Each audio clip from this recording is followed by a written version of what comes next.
सब्जियों में सबसे बड़ा हम हई, हमसे बड़ा क्यों नहीं ना। एक तो सब्जी के राजा हम हुई। सब्जियों तो सबसे महंगा हम बिकाई थी, वही हिसाब से तो सब्जियों का राजा हम भयान।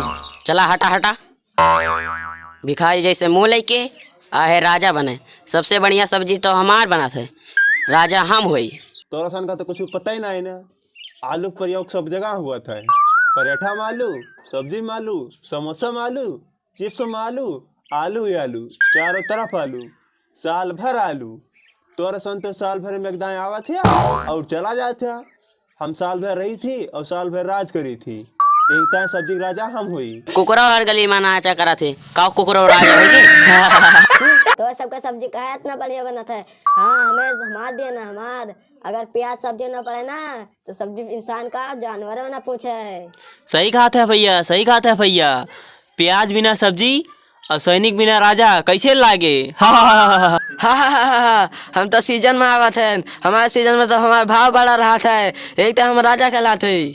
अगर तोरे सब सब्जी में ना रहबा तो कौनो फर्क ना है ना। अगर हम ना रहें तो कत्थो लायक ना बने सब्जी। तू चुप रहत्या। तू तो एकदम पूरा छिलके है। तुम्हें कहानी के भूल के सब्जी समझ लीस, नहीं तू सब्जी थोड़ी ना हुआ। अबे बुड़बक, तुम लोगों में सब्जियों का राजा कौन है? साले पिछवाड़े से काटना शुरू करूंगा ना तो तुम लोग सब लोगों की दादागिरी निकल आएगी। मेरा राजा तो प्याज है, एकरे बिना तो कोनो सब्जी बनी ना सकत है। आज मेरा मूड खराब है, साले अभी तुम लोगों सबको काट कर सब्जी बनाता हूँ।